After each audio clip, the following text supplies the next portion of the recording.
There are so many things that people just don't tell you when you become a Christian. And if you've been a believer for any amount of time, you've probably had moments where you thought, I wish I knew this sooner, or why didn't somebody tell me this? When I first started following Jesus, I didn't have anybody discipling me. I wasn't being mentored, and because of that, I ended up running with ideas. And honestly, I became very easily deceived. So if you're new to the faith, or if you're someone that feels like you need just a little bit more guidance, then this video is for you. I'm going to share some of the things that I did end up learning a bit of the hard way, so hopefully you won't have to.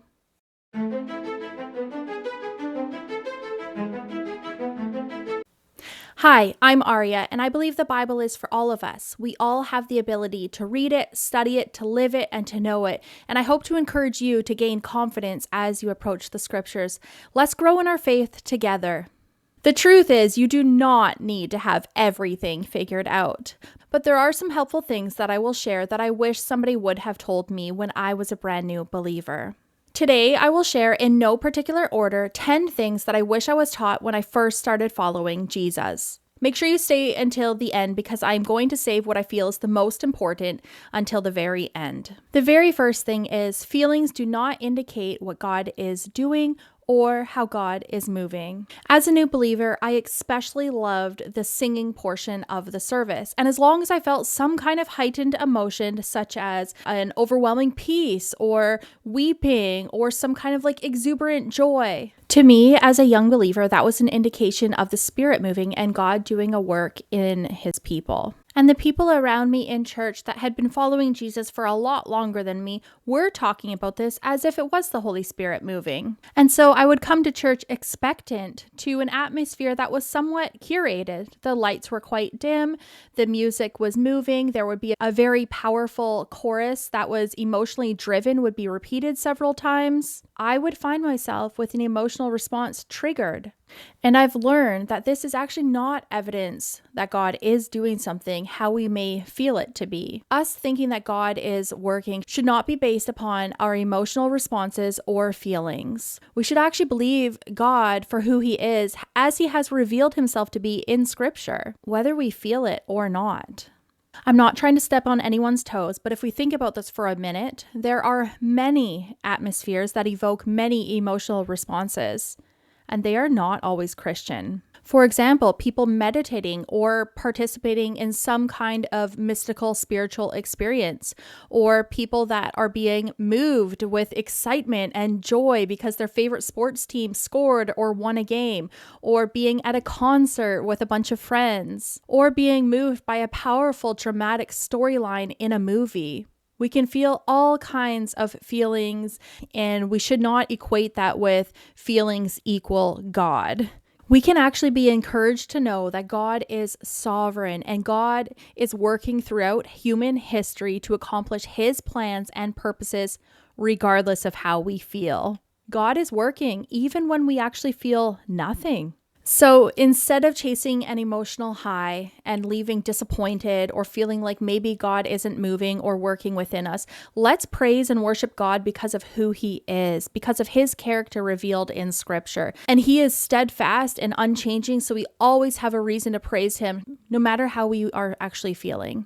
The next thing I wish I was told was you don't actually have to understand everything right away. That is a totally normal place to be. We actually all begin at this beginning place of having really no grasp or understanding and all needing to grow in our understanding of who God is and His Word and mature in our faith. God doesn't expect us to understand everything and then respond to the gospel. Once we've heard the gospel and we respond with a genuine repentance and faith, that is exactly the right response. Every single person who follows Jesus has started out as a brand new baby in the faith, and then begins the lifelong process of sanctification and maturity and growing in our faith. So don't feel bad or overwhelmed or like you are even behind if you don't understand everything. We are all learning, and we get to come alongside one another to equip and encourage and disciple one another to grow in our faith together.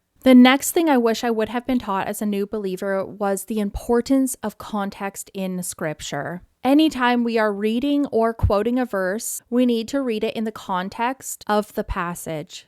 and understand how it is being used in Scripture. It was so common for me to quote Bible verses. I did read the Bible a lot, even as a brand new believer. I was never actually taught how to find the context in Scripture. I often misused Scripture and used it way out of context, and honestly, nobody corrected me. Because of this, I actually had to unlearn a lot of how I used and applied Scripture. None of us are always going to get it right, especially when we are brand new baby Christians. We can actually be encouraged to know that there are some guidelines we can consider when we read and apply Scripture. Like, who wrote the book? Who did they write it to? What was the purpose of the book? What does this reveal about God? What does this reveal about man? Things like that. I'll post a couple videos in the description below to help you with this. Prayer and Bible reading is not a transaction. We don't only come to God because we want something. We don't read our Bible to check it off as if to think, well, if I do this, that means when I come to God with this, that He's definitely going to do it. As a new believer, I fell for a lot of the word of faith theology, thinking that if I just believe something and have enough faith for it, that I'm going to get it or it's going to happen. So Bible reading and prayer was the means of attaining something. If I did this, I would have more faith, and then I would have enough faith to believe for X, Y, Z. I missed out on understanding the sovereignty of God, as well as understanding that prayer and Bible reading is a way to grow my understanding of who God is and to know His character. Of course, we are to come to God with all of our requests, bring to Him our anxiety, and call upon Him when we are in trouble. He is our Father and He is good, and we are to go to Him with everything. But we should not approach prayer as if it is this way for us to get something from God, like God is just going to answer everything exactly the way that we want. As an extremely curious person, I wish somebody would have just said to me, hey, there is no stupid question. Please ask all of your questions. Yes, even the obscure ones and the ones that you think everybody would think are totally obvious. If you find yourself in Bible study and somebody is talking about something and you have no idea what they are talking about, just ask. Ask the questions. There are probably other people there that are literally wondering the same exact things as you. There was definitely questions that I asked my pastor and he said, I've never thought about that, or I'm not sure. And that's okay. Other believers aren't necessarily going to always have answers to our questions, but we can ask them and then we can look in the scriptures together to look for answers. There is no reason that any of us should be walking around with questions about our Lord or the Bible and feel like we can't ask our brothers and sisters. Let's ask questions with humility. It will be pride that tries to stop us and make us feel like we can't ask the question. Fellow brothers and sisters, if we find ourselves in situations where people are asking questions, let's never make anybody feel bad for asking questions. Let's welcome them and encourage them. We all have questions. Questions are a sign that we are wanting to learn and grow in our faith. And that should actually be all of us. Have you ever heard the quote that comparison is the thief of joy? Well, so it's true in the church as well. We can look to other believers as encouragement, for inspiration, to be built up in the faith, but do not compare yourself to another believer in a negative sense. For example, do not think so-and-so over here is so smart that you will never know God the way they do, or don't think so-and-so over there is such a wonderful worship leader that you will never be able to worship God like they do. We are to be built up and edified in the body, and we are all put together in one body. We all have many different gifts, different personalities, and we're all different people, but we complement one another, and we all have a purpose and a place within the body. We aren't meant to be somebody else. We're meant to reflect Jesus. Another big one I wish I would have known early on in my faith is not everything Christians say or do is actually biblical. Like when people misuse scriptures and then apply it in a way that's not even biblical at all. Or people say things like, God will never give you more than you can handle. That is not found anywhere in scripture. Over and over in scripture, we actually see broken, weak people given way more than a person can handle. That is actually quite literally the point. We are not meant to do this life on our own. We need a savior. We need Jesus. And sometimes Christians do some pretty weird things and then put the Lord's name on it. That was literally me. So have grace for one another and share the truth in love. There is no one perfect Bible translation. There is not one far superior than the rest, and there is not only one translation that you should read. Nobody taught me that translations were on a spectrum, that there were some that were more word for word, more thought for thought, and then some that are just paraphrase. I didn't understand about the spectrum of translations. We have a wide range of Bible translations available to us today, and they mostly all aim to be quite faithful translations. It's true that we have some translations that I would not consider a faithful translation, but for the most part, we have such an amount of excellent faithful translations to choose from. Just read the one that you can best understand and that you're going to continue to read, and then just keep reading it. Anyone who says that you can use only one specific translation, they are misinformed. As a new believer, I'm going to tell you, it is okay to write in your Bibles. If you want to note observations, word repetitions, contrasts, write down cross references, or even put questions in there or write down prayers, circling names or places that you notice, whatever is going to help you engage with the text, go for it. It is totally okay to mark up your Bibles. It's actually so good to engage with the text. Write in your Bibles, highlight whatever you would like. It's totally fine. By engaging with the text is probably going to actually even help you remember what you were reading.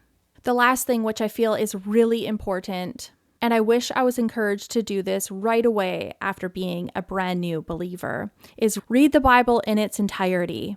You don't have to start in Genesis and read straight through cover to cover. You can read the Gospels. You can really read it in any order that you want, but all of the Bible is for us, and it is so good for us to have all of it within. Just start and read through all of it and then do it again and again. I did not read through the entire Bible until 2 years after the Lord saved me, and I did read the Bible quite regularly before that, but I wish I would have read through the entire Bible starting right away.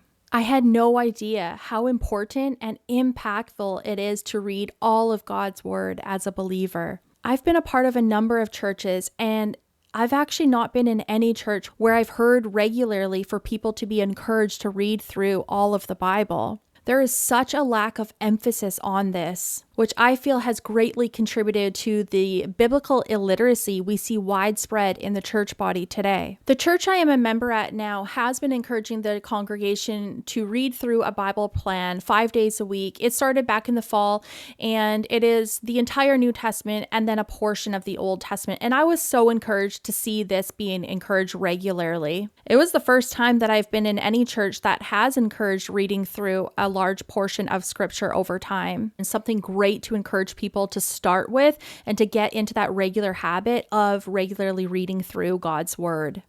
Part of it is building that habit and getting started. The Bible is made up of 66 books, 1,189 chapters, probably around 1,200 pages or less, depending on your font size and what kind of Bible you have. It does sound like a lot, I understand. 75% of the Bible is the Old Testament and 25% is the New Testament. I know many people don't even read the Old Testament and they're just reading the New Testament. That would mean that 75% of the Bible is being neglected if that's the case. Jesus said that the scriptures, the Old Testament, speak of him. The Old Testament is pointing to Jesus, and then the New Testament is expounding upon that. We must understand the Old Testament to really understand what Jesus is saying and doing and fulfilling. I want to encourage you to not believe that the Bible is too overwhelming, too complicated, or too big for you to read through. You don't have to do this in just 1 week. You could start and do this over a period of time. For example, if you read it over the course of a year, just reading 3 chapters a day, you would be able to read through it. But really, to read through the entire Bible, not doing a deep study, just reading, takes about 70 hours. If you think about it that way, that's not that much time. So it's actually not as overwhelming as we may choose to believe it is. I also want to remind you of a previous point I made. You don't have to understand everything right away, so don't allow that to hinder you from reading through the Bible. Just begin, pray, ask God to help you. Ask God to help you see him more clearly and understand and teach you as you read. I would love to hear if you have read through the whole Bible and what your experience was like that, especially if it was your first time. If you are somebody that has read through the Bible, another challenge and maybe an encouragement I would give you is try doing it in a fast pace in a smaller amount of time, maybe in a period of just a few months. It will be a lot of reading or listening to the audio Bible each day, but getting the entire Bible in a short period of time allows scripture to be fresh on our mind, allows us to see the big picture of the Bible. I have found that reading the Bible at a fairly quick pace over and over, it has been so incredibly helpful to remember different parts, connect passages, cross-references come more easily, and just remembering things in scripture that I would probably forget otherwise. Whether you read the Bible in 3 months, 6 months, or a year, just keep at it. It's going to help you so much as a believer in knowing who our God is, in understanding his character, in knowing his word, as well as it strengthens us in faith. And it does protect us from deception. The more that we know God's word, the more that we can recognize truth and notice when things are not quite right. I would love to know if you struggled with any of these things I have mentioned today. Let me know in the comments. Let's encourage one another in the faith. May the grace of the Lord Jesus Christ be with you all.